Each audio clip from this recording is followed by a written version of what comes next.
네, 우리 옆에 분하고 같이 인사하겠습니다. 참 잘 오셨습니다. 같이 인사하겠습니다. 네, 우리 한 번 더 인사하겠습니다. 큰 은혜 받으시기 바랍니다. 네, 우리 한 번 더 인사하겠습니다. 하나님이 택하셨습니다.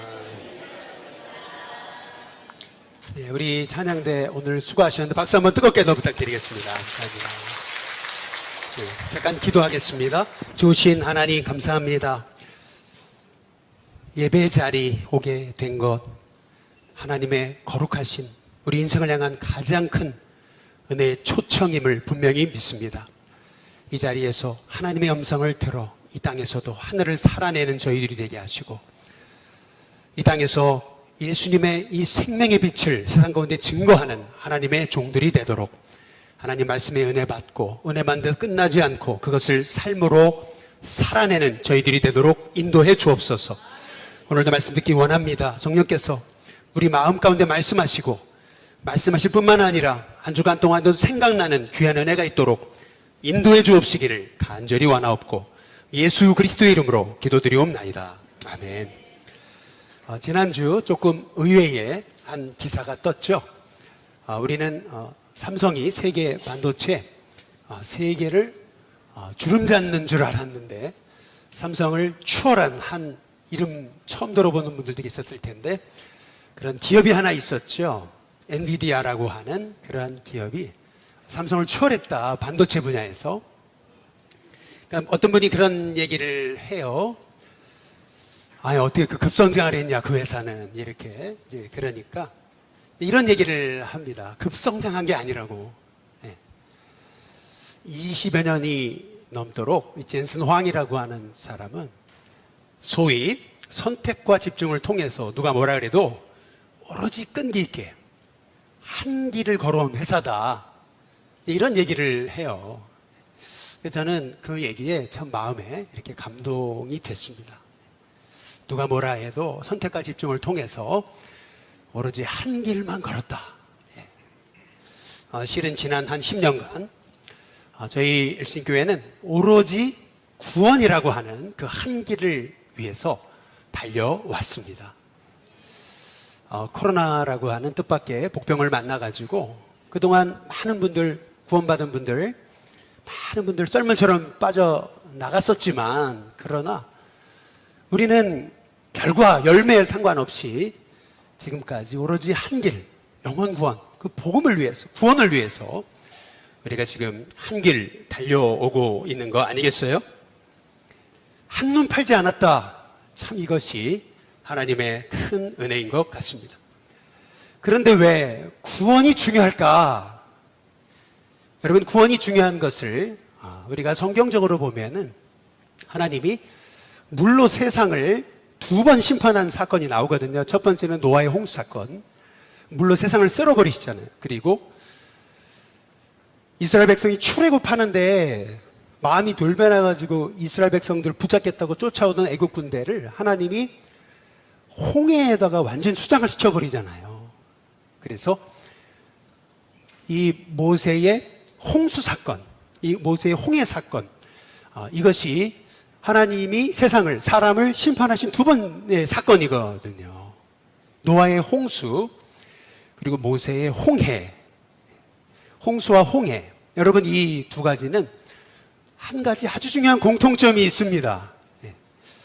이 공통점, 특별히 사도 바울은 아주 고린도전서에서 명해석을 하고 있거든요. 그게 고린도 10장 한번 1절에서 2절인데요. 이렇게 얘기합니다. 우리 조상들이 바닷 가운데 지났다, 이 홍해를 건넌 사건이거든요. 근데 이거를 뭐라 그러냐면 우리 조상들이 다 바다에서 뭘 받은 거라고요?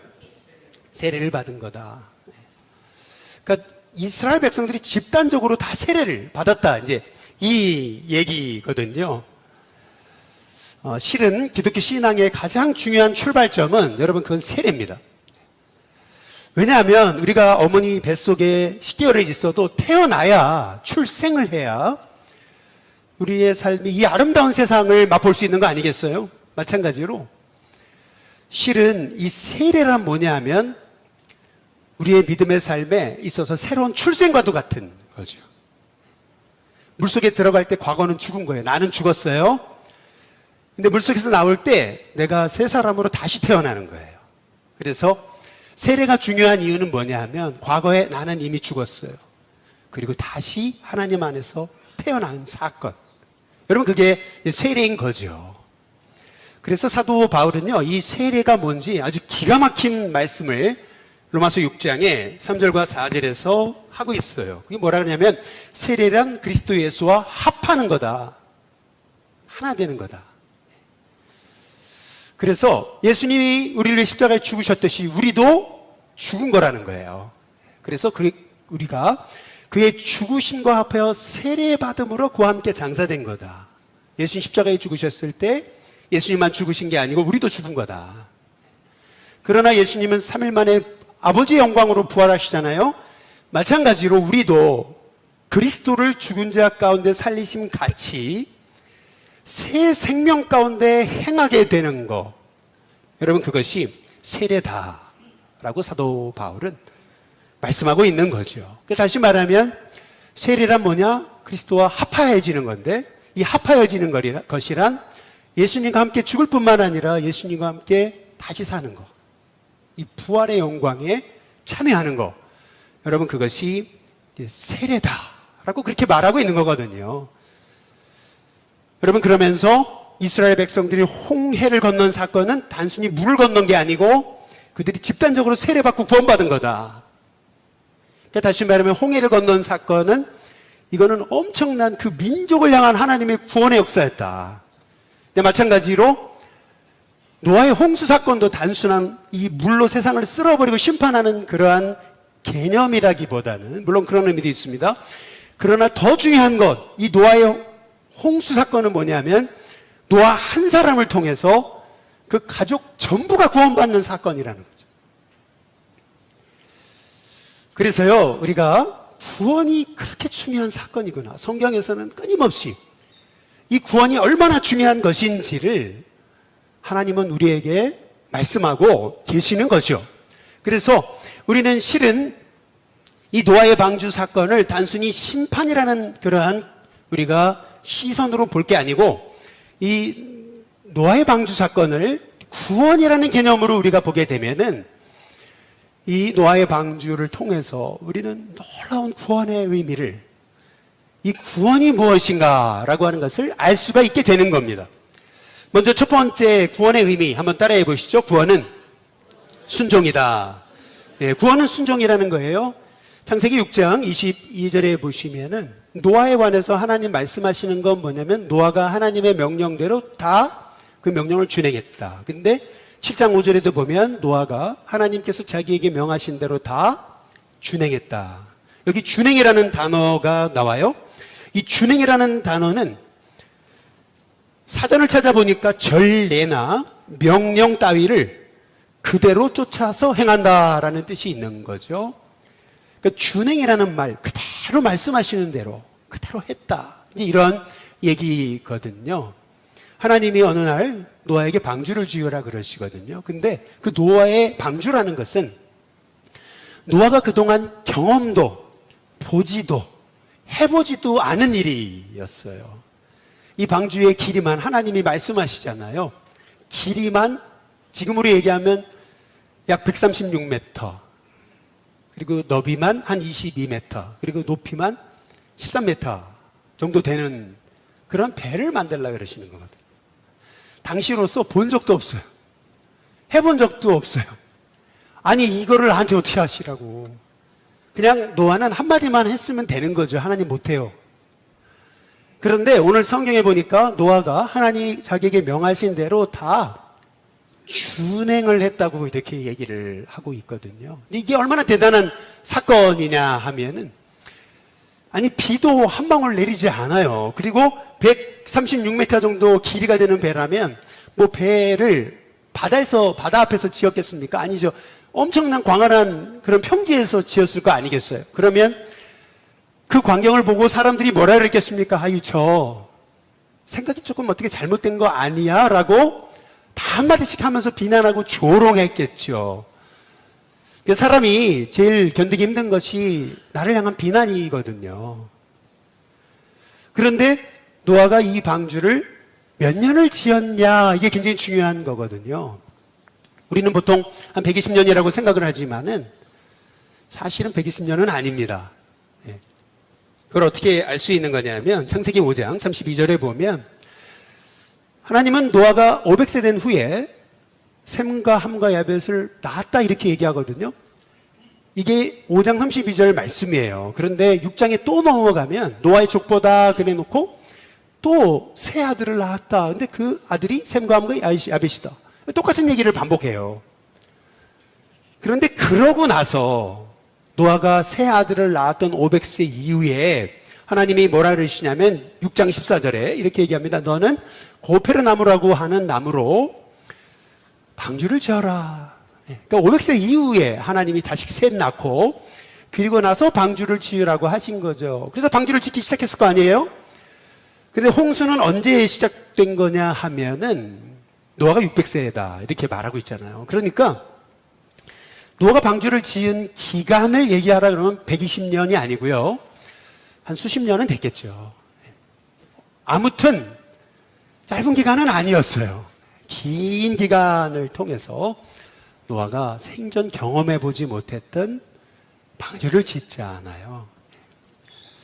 그렇다면 제가 한번 여쭤보겠습니다. 여러분, 순종이 쉬울까요? 어려울까요?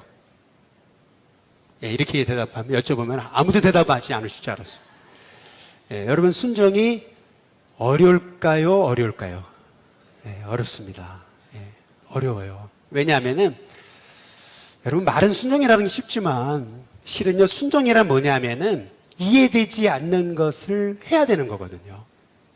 그러니까 사람이 이해되는 걸 하는 것도 어려운 건데 이해 안 되는 것을 하라 그러셨을 때 여러분, 그게 얼마나 힘이 들었겠느냐라고 하는 거죠. 지난 금요일 날 우리 전도 성경 공부를 하는데 우리 마목사님이 그런 얘기 하시더라고요. 전도를 나갔는데 어떤 아저씨가 대뜸 그러시더래요. 아니, 명성교회 아니 세습했지 않냐고, 교회도 세상과 뭐가 다르냐고 막 그냥 울분을 토해내시더래요.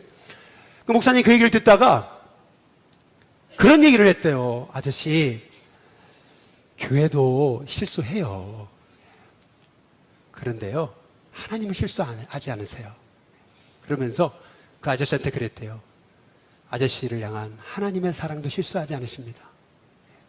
그런데 참 놀랍게도 이분이 그 얘기를 듣더니요, 그렇게 막 그냥 울분을 토하던 그분이 그냥 눈시울이 시뻘개지더래요. 여러분, 사람이 실은요, 이해되지 않는 것을 한다라는 거 굉장히 어려운 일이거든요. 그래서 순종은 어려운 거예요. 어떤 분이 그랬다죠. 아니, 노아의 방주 그거 다 동화 얘기 아니냐. 아니, 증거 있냐, 이제 이렇게. 그랬더니 이제 이런 얘기를 해 줬대죠. 여러분, 그 노아의 방주 사건을 창세기 7장 11절에 보시면은 비만 온 게 아니고요. 땅에서 깊음의 샘이 열린 거거든요. 저 바다 깊은 곳에서 땅이 올라온 거예요. 그래서 바다 깊은 곳의 땅이 산이 되고 막 그런 거거든요. 완전 지각 변동이 일어난 거예요. 그러니까 그렇다면은 저 바다 깊은 곳이 산이 된 어떤 그런 증거들이 있어야 되는 거 아니겠어요? 그래야 성경이 맞는 얘기잖아요. 그래서 누가 그랬대요. 여러분, 터키에 가시면은 그 반호수라고 하는 터키의 제일 큰 호수가 있어요. 그런데 여러분, 그거 아세요? 그 반호수는요, 소금 호수입니다. 호수가 짭니다. 에이, 그러면 그거 하나겠죠. 근데 여러분, 이란에 가시면은 우루미아라고 하는 호수가 있어요. 그런데 그 우루미아라고 하는 호수도 중동에서 제일 큰 호수예요. 그런데 여러분, 그 호수가 염분이 23%입니다. 아유, 그럼 거기뿐이겠죠. 몽골에 우부스라고 하는 엄청난 호수가 있어요. 그런데 여러분, 그 호수도 짭니다. 우리가 보통 안데스산맥 해발 3,800m 이상을 넘어가는 그 산맥에 유명한 그 호수가 있잖아요. 티티카카라고 하는 호수. 여러분, 이 호수도 짭니다. 소금이에요. 여러분, 그렇다면은 이 바다 깊은 곳이 올라왔다라고 하는 이 성경의 기록이 어느 정도 우리에게 이해가 될 수 있는 그러한 설명이 아니겠어요? 그러나 이제 이런 얘기를 듣고도 이제 그렇다라고 하는 거죠. 이해는 조금 되는 것 같은데 내가 경험해 봤냐? 여러분, 사실은 왜 순종이 어려운 거냐 하면은 이해되지 않을 뿐만 아니라 경험해 보지 못했기 때문에. 여러분, 그래서 항상 순종에는 고비가 있습니다. 노아가 고비가 있었을까요? 예, 있었습니다. 우리 창세기 7장 한번 9절에서 10절에 보시면은 하나님이 노아에게 방주로 들어가라 그러셔가지고 노아가 방주에 들어갔어요. 그러면 어떻게 돼야 돼요? 방주 들어간 다음 문 딱 닫고 그러고 난 다음에 바로 그날 밤부터 비가 와야 되는 거 아니에요? 그런데 성경은 뭐라 그래요? 10절? 예, 같이 한번 읽어보겠습니다. 같이 읽습니다. 시작. 7일 후에 홍수가 땅에 덮이니. 여러분, 7일이라면은 168시간이에요. 분으로 따지면 1080분이고 초로 얘기하면은 60만 4,800초예요. 여러분, 그렇다면은 이 노아에게 있어서 1분 1초가 얼마나 길었겠습니까?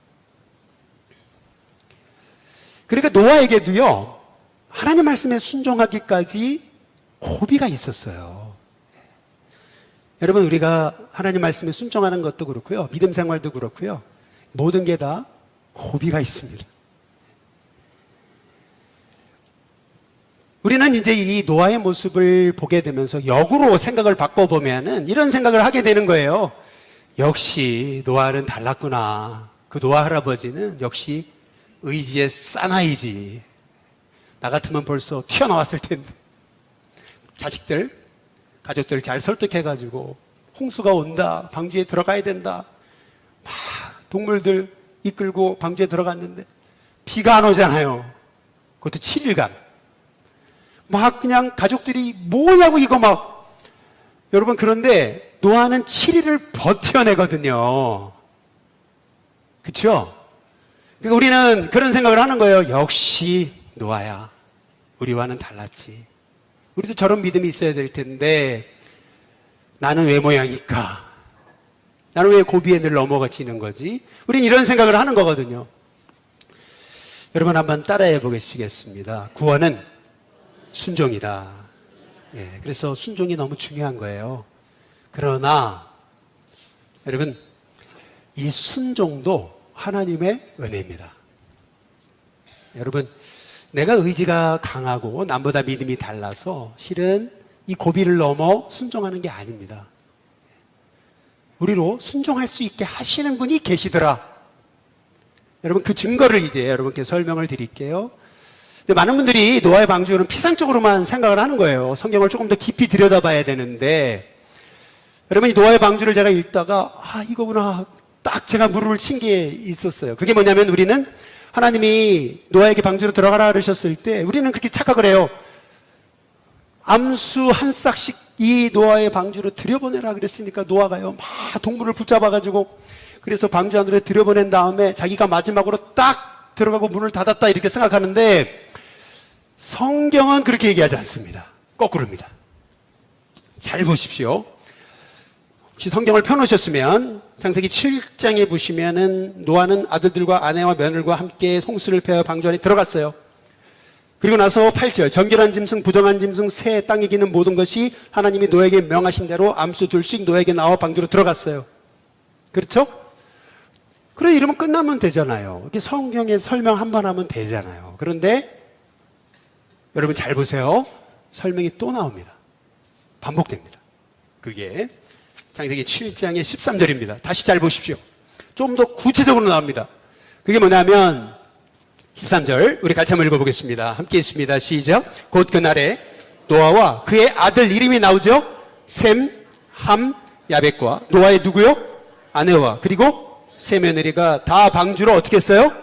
들어갔어요. 그리고 나서 14절 그들과 그 다음에 모든 들짐승들이 그 다음 뭐죠? 그 종류대로 모든 가축이 그 종류대로 땅에 기는 모든 것들이 그 다음 뭐예요? 종류대로 모든 새가 그 뭐요? 종류대로. 그 다음에 15절 무릇 생명의 기운이 있는 육체가 둘씩 그 다음 뭐죠? 노아에게 스스로 나왔습니다. 그리고 방주로 어떻게 했어요? 들어갔으니. 여러분 여기 잘 한번 보십시오. 하나님이 노아에게 방주로 들어가라 하셨을 때 노아와 그의 가족들이 먼저 들어갔어요. 그리고 나서 그 7일간 무슨 일이 벌어졌던 거냐면은 기가 막힌 거예요. 동물들이 막 방주 안으로 쏟아지기 시작하는데 하나님 말씀하신 대로 하나님이 명령하신 그 동물들의 암수 둘씩 들어오기 시작해요. 여러분, 인도네시아에서 그 쓰나미, 엄청난 쓰나미가 몰려올 때 사람들만 다 죽었대잖아요. 여러분, 동물들은 다 피했대요. 아니, 누가 가르쳐준 것도 아닌데 그냥 동물이 때로 움직여가지고 그 쓰나미를 피했다 그러잖아요. 여러분, 마찬가지로 노아는요, 방주 안에 들어갔더니 말씀에 순종해서 들어갔을 뿐이에요. 근데 하나님이 동물들을 보내주시는데 꼭 그런 거예요. 여러분, 개미가 움직일 때 보면은 딱 일렬로 가거든요. 철새들이 아니 가르쳐주지 않는데 목적지를 막 스스로 날아가고, 아니 이 광경을요 이 노아가요 7일간 본 거예요. 그러니까 무슨 말이냐면은요, 방주 안에 들어가서 그 7일은요 아무 증거 보이지 않고 들리지도 않는데 그냥 오기로 끝까지 그 시간을 버텨낸 인내의 승리가 아니고요. 그게 아니고요. 그 7일은요 하나님이 역사하시는 기적의 현장을 보는 은혜의 자리였다는 거예요. 여러분, 여기서 우리가 기억해야 되는 게 있어요. 그것은 뭐냐면요, 실은요 우리가 의지가 강해가지고 여러분 하나님 말씀에 순종하는 게 아닙니다. 한번 따라해 보시죠. 순종도 은혜다. 네, 여러분, 순종도 은혜입니다. 아니 어떻게 십자가와 부활을 믿을 수가 있어요? 맨정신에? 그런데요 그게 믿어지는 거예요. 아니 어떻게 천국과 지옥을 믿어요? 맨정신에요? 믿어지는 거예요. 여러분, 믿음이라는 것은 뭐냐면요, 내가 믿는 게 아니고 믿어지게 하시는 은혜인 거죠. 여러분, 그래서 지금 오늘 말씀을 잘 보시면 노아가 방주 안에 들어갔는데 동물들 다 입고 들어갔는데 7일 동안 하나님 아무 역사도 안 하시고 그냥 마냥 기다리게 하셨다? 물론 그럴 수 있죠. 그러나 오늘 성경이 암시하고 있는 말씀은 뭐냐면은 노아는 들어갔어요. 순종해서 들어갔을 뿐이에요. 그런데 하나님이 그 7일 동안 나머지 일을 하나님 다 하셨잖아요. 여러분, 그렇다고 본다면은요 이 순종할 수 있게 하시는 것도 은혜인 거예요. 여러분이요, 여러분이 잘나서 오늘 여기 일신교회 오신 것 같지만 아닙니다. 하나님이 보내신 줄로 믿습니다. 여기 보면은요 노아가 가가지고 뭐 사슴 잡아오고 사자 잡아오고 표범 잡아온 게 아니에요. 하나님이 보내셨어요. 저는 믿어요. 하나님이 일신교회에 하나님의 사람을 보내실 거다. 이게 제가 하는 일이 아니다. 하나님이 하시는 일이다. 우리는 하나님 기뻐하시는 일만 하면 된다. 그런 확신이 있습니다. 하나님이 하시는 거예요. 그렇지 않겠어요? 지난 금요일이었어요. 우리 전도를 나갔는데 우리 교회에서 처음 믿음 생활을 시작하셔가지고 권사님까지 되신 우리 권사님을 만나 뵀는데요. 제가 그 권사님과 함께 얘기하면서 제가 너무 은혜 받았어요. 그것은 뭐냐면은 그 권사님의 함께 이렇게 늘 친구처럼 동고동락 하시던 그 가족이 주변에 두 분이 치매에 걸리셨거든요. 우리 교회 못 나오세요. 잘 나오셨는데. 그런데 또 남편분도 치매에 걸리셨거든요. 근데 그 남편을요, 그냥 그 곁에서 그렇게 잘 보살펴 드리고 계시는 거예요. 근데 이 정도 환경이면은요, 우리 교회 못 오시는 거예요, 사실은요. 그런데 오늘도 지금 나와 계시지만은 한 주도 안 빠지세요. 그래서 그냥 저는 나오시는가 보다 이렇게 생각을 했는데 지난주 얘기를 나누는 동안 제가 은혜 받은 게 있어요. 그게 뭐냐면은 우리 권사님 그러시더라고요. 자기 주변에 지인이 있는데 아니 그래도 있을 만큼은 있는데 누가 겉옷도 아니고 속옷을 입던 거를 주는데 그거 좋다고 이렇게 입고 그러더라는 거예요. 그래서 아니 겉옷도 아니고 속옷을 그렇게 이제 그러면서 이제 권사님 하시는 말이 뭐냐면 아니 그 돈 쌓아놓고 뭐 하려고. 근데 이제 그 다음 말씀이 우리가 하나님 부르시면 아무것도 아닌데. 전에 우리 권사님 그러셨거든요. 내가 늦게 믿었지만 그러나 내가 마지막으로 내가 자식들에게 꼭 남길 유언이 하나 있다고 그러면서 하셨던 말씀이 뭐냐면 예수 믿었으면 좋겠다. 그 얘기 하신다 그랬거든요. 저는 그 얘기를 들으면서 이 마음을 누가 허락하신 건가? 여러분, 하나님이 하신 거 아니겠어요? 여러분, 그렇다고 본다면은요, 실은 내가 오늘 이렇게 예수님을 믿을 수 있다라는 거, 내가 구원받았다는 거, 내가 순종할 수 있다는 거, 그렇게 고비도 많았잖아요. 안 믿을 그런 여러 사건들도 많았는데, 그런데 지금 내가 예수님을 믿고 있다는 거, 여러분, 그게 은혜입니다. 그래서 구원은 순종이지만, 그러나 그 순종조차도 하나님의 은혜다. 순종할 수 있게 하시는 분이 결국 하나님이시다. 여러분, 그 사실을 생각한다면요, 노아가 그렇게 구원받아서 홍수가 시작됐을 때 그 교만해 했을까요? 아니죠. 하나님, 나 같은 사람을 구원해 주신 거 정말 하나님 어떻게 나 같은 자를 살려주셨습니까? 여러분, 구원의 은혜에 대해서 감격했겠죠. 저와 여러분에게도 정말 구원이 나를 향한 하나님의 가장 큰 은혜라고 하는 사실을 믿을 수 있는 저와 여러분이 되시길 주님의 이름으로 축복합니다.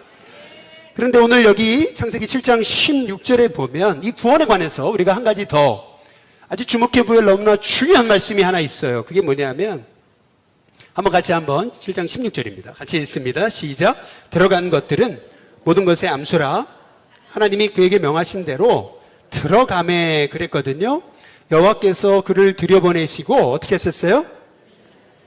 여기 잘 보시면은 막 동물들이 막 들어오잖아요. 막 하나님 모든 것의 암수 한 싹씩 막 들어오잖아요. 노아가 감격해가지고 그 문 앞쪽에 서가지고 얼마나 감격했겠어요. 하나님이 7일간을 기다리시다가 결국에는 노아를 들어가야 되겠다, 이제 안 되겠다. 그리고 문을 쾅 하고 닫아버리시잖아요. 하나님은요, 그 7일이라는 게 왜 필요했던 거냐면은 하나님이 기다리신 거죠. 이사야서 30장 18절에 보시면은 여호와께서 기다리신다 그랬어요. 왜 기다리시는 거냐면 우리에게 은혜를 베푸시려. 여호와께서 일어나신다 그랬어요. 왜 일어나시냐면은 긍휼을 베푸시려고. 여러분, 결국에는 하나님 왜 기다리시는 건가, 뜸을 들이시는 건가? 아닙니다. 이 노아의 믿음을 시험하신 건가? 아닙니다. 왜 7일간을 기다리신 거냐면은 여러분, 기다리신 것은요, 바로 한 영혼이라도 더 구원하시려고 하시는 하나님의 사랑이신 거예요. 우리가 한 몇 달 전에 저 가평에 생명의 빛 예수마을이라고 하는 곳을 갔잖아요. 그런데 거기 가서 너무나 우리가 놀랐어요. 그 이유는 그 가평이라고 하는 시골 한 골짜기에 교회 예배당 하나가 있는데 그게 생명의 빛 예수마을이라고 하는 교회인데 그 교회가요, 우리는 여기 돌로 지었잖아요. 그런데 그 교회는요, 러시아산 홍송을 가지고 교회를 지었는데 그 러시아산 홍송 무려 830그루를 가지고 지었다. 이만한 그 홍송이 830그루를 가지고 지었는데 그 홍송이요, 그 다 잘라가지고 이렇게 붙인 건데 그 러시아산 소나무가 살아있어요. 어떻게 알 수 있냐면 막 그냥 송진이 지금도 막 떨어지니까. 야, 그 교회 돈 많았나 보다. 역시 강남에 있는 교회는 틀린가 보지. 여러분, 그게 아니고요, 그 홍송을 기증한 사람은 안 믿는 사장님이셨다는 거죠. 그 스토리를 얘기하는데 이 사장님은요, 초등학교 때 너무 가정이 어려워서 집을 뛰쳐나와 가출한 거예요. 그리고 안 해본 사업이 없는 거예요. 그리고 나서 건축으로 성공한 거예요. 근데 성공하고 나니까 엄마 생각이 나잖아요. 엄마는 살아계실까? 내가 가면 엄마를 만날 수 있을까? 엄마가 그리워가지고, 나이 들었으니까, 성공했으니까, 이제는. 그래서 엄마를 찾아 고향으로 간 거죠. 그런데 다 변했더래. 근데요, 자기가 살던 집은 옛날 그 허름한 모습 그대로더래. 어머니가 계실까? 가봤더니요, 엄마가 살아계시더래. 그런데요, 엄마가요, 아들을 만났는데요, 엄마가 그러더라는 거죠. 네 올 줄 알았다는 거죠. 네 올 거 알고 네 올 때까지 나는 여기서 떠나지 않고 널 기다린 거라고. 이 엄마는 본래 불교인이었는데 아들이 집을 나가고 나서요, 교회를 다니기 시작한 거예요. 그리고 나서 이 어머니가 시작한 건 뭐냐면 매일 새벽 기도를 한 거죠. 아들이 돌아올 때까지. 아들이 돌아올 줄 알았다는 거죠. 다 그 동네를 떠나도 자기는 여기를 안 떠났다. 여러분, 근데 아들이 왔잖아요. 근데 보니까 아들이 하는 일이 보니까 그 러시아산 홍송을 막 이렇게 납품하면서 엄청나게 건축으로 성공한 거죠. 근데 그 아들의 모습을 보고 엄마가 그랬대요. 야, 네가 평생 세상 집만 지었잖니? 근데 그 좋은 나무를 가지고 교회를 좀 지으면 안 되겠냐? 근데 어머니가 그 얘기를 하고요, 일주일 만에 돌아가셨대. 그러니까 이분은요, 러시아에 있으면서요, 그 나무를 제일 좋은 것만 모아놨던 거예요. 뭔가 이게 반드시 하나님이 쓸 때가 있었거든. 그런데 아니, 한 목사님이 오셨는데 선교사님들을 위한 센터, 교회를 짓는다는 얘기를 듣고 그분을 좀 만나고 싶다고 자원에서 만나가지고 얘기를 해보니까 이게 바로 어머니가 기도하신 거다. 그래가지고 짓게 된 게 생명의 빛 예수마을이라는 교회. 돈 있어서 지은 게 아니고요, 하나님이 어머니의 기도를 들으신 거죠. 여러분, 어머니가 왜 기다렸습니까? 아들을 향한 사랑 아니겠어요? 그러니까 여러분, 오늘 말씀에 하나님 말씀하시잖아요. 창세기 7장 한번 16절 다시 보시면은 하나님이 명하신 대로 암수 한 쌍씩 다 들어갑니다. 그리고 마지막에 하나님이 노아를 안 되겠다 들여보내시고, 그 다음 어떻게 하세요? 문을 누가 닫으시는 거예요? 하나님이 닫으십니다. 여러분, 그렇다면은요, 하나님이 그 문을 닫으시기까지 여러분, 하나님의 마음을 우리가 좀 이해할 수가 있잖아요. 그래서 우리가 이 말씀을 통해서 우리가 깨닫는 이 구원의 의미, 구원의 메시지, 그것은 뭐냐면, 여러분, 구원은 순종이에요. 근데 순종하게 하시는 분도 하나님이세요. 그런데 그 하나님의 은혜, 여러분, 그것도 결국 때가 있다는 겁니다. 구원은 기회다. 문이 닫히면 결국 구원의 기회도 사라지는 거다. 왜요? 여러분, 노아와 그 가족을 보호하셔야 되잖아요. 이제 홍수가 시작되는데. 여러분, 그렇다고 본다면은요, 우리가 이 구원받았다는 거, 이게 내가 믿었지 아니에요. 이 모든 구원의 이 역사 속에는 하나님의 보이지 않는 손길이 계심을 믿으시기를 주님의 이름으로 축복합니다. 하나님이 하신 거예요. 하나님 역사하셔야 돼요. 여러분, 우리가 그 눈이 떠져야 돼요. 그렇지 않으면은요, 우리의 신앙생활은요, 다 내가 했다고 그러는 거예요. 내가 의지가 강해가지고 그 고비를 넘겨가지고 내가 여기까지 버텨왔지. 여러분, 그거 아니에요. 여러분, 하나님이 여러분을 여기까지 오게 하신 거예요. 여러분, 그 믿음의 눈이 열려야 이 구원이 얼마나 큰 은혜인 줄 알게 돼요. 내가 한 게 아니구나. 내가 여기까지 온 것은 하나님이 오게 하신 거구나. 여러분, 그 눈이 열려야 돼요.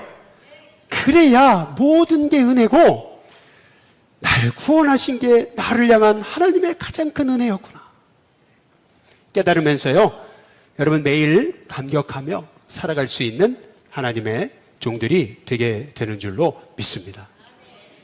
인생도 돌이켜보니까요, 여러 번 목회 안 하고 싶었던 때가 너무 많았어요. 어려우면 도망치고 싶을 때도 많았어요. 근데 보니까요, 아니, 왜 여기까지 왔나 봤더니요, 제가 한 게 아니고요, 그때마다 하나님 붙드셨더라고요. 그렇구나. 이게 다 하나님 은혜구나. 여러분, 창세기 7장 한번 17절을 잘 보시면은요. 노아의 홍수 사건 여기서 끝나지 않습니다. 그 다음 스토리가 이어집니다. 그게 뭐냐 하면 홍수가 이제 40일 동안 시작됐어요. 그랬더니 물이 많아진 건 당연한 거죠. 그 방주가 땅에서 딱 떠올라요.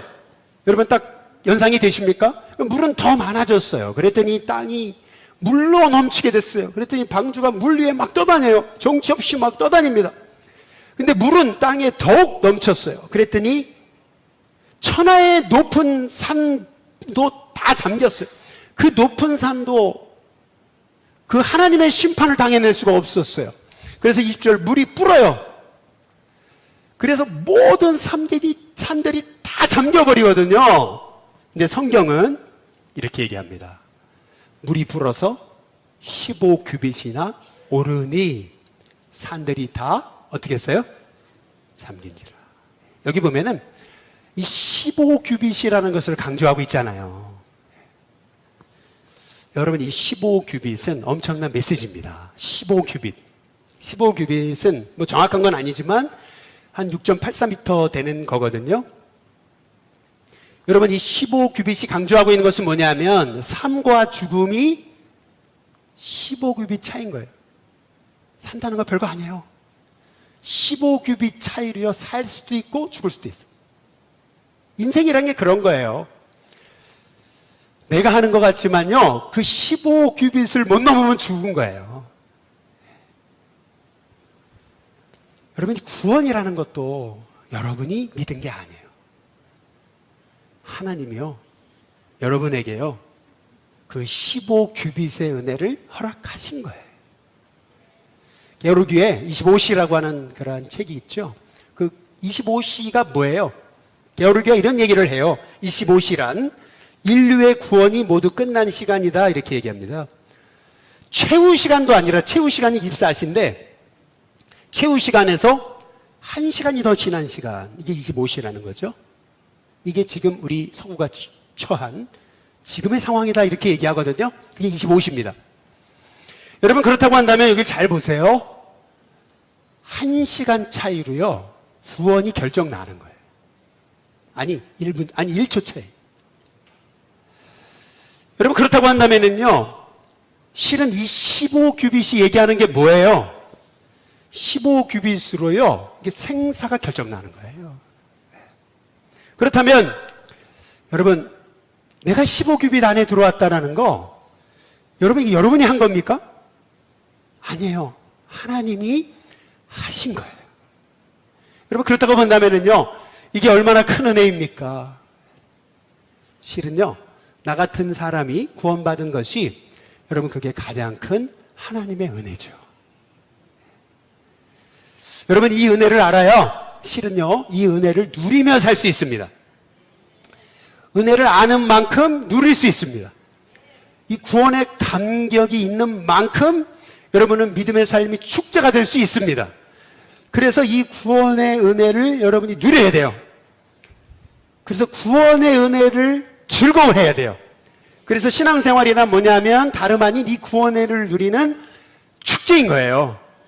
여러분이 구원의 은혜만 잘 누려도요, 여러분 주변은 다 구원받은 사람으로 넘쳐나게 됩니다. 그런데 여러분의 구원이 다 머릿속에만 있는, 이 구원이 내가 했다고 착각하면서 구원이 가슴으로 와닿지 않으니까, 그러니까 여러분이 구원받았음에도 구원받은 자답게 못 사는 거예요. 그런데 구원의 은혜를 경험하게 되면 여러분, 이 은혜는 흘러넘치게 되어 있습니다. 여러분, 이 15규빗, 여러분 1시간 차이입니다. 여러분, 구원의 은혜 아래 들어왔습니다. 이게 얼마나 기쁩니까? 여러분, 그렇다면 저와 여러분은 이 기쁨을 전하는 사람이 되어야 되지 않겠어요? 이 기쁨의 은혜를 누리면서 살아야 되지 않겠습니까? 저와 여러분이 나를 구원하신 것이 하나님의 은혜였구나, 순종하게 하시고 믿게 하시고, 나를 믿게 하신 것, 이 모든 것이 다 하나님의 계획하심이었구나, 여러분, 라는 것을 깨닫고 이제는요, 여러분, 구원이 나를 향한 하나님의 가장 큰 축복이고 은혜입니다. 이 은혜를 누리면서 살아가시는 저와 여러분이 되시길 주님의 이름으로 축복합니다.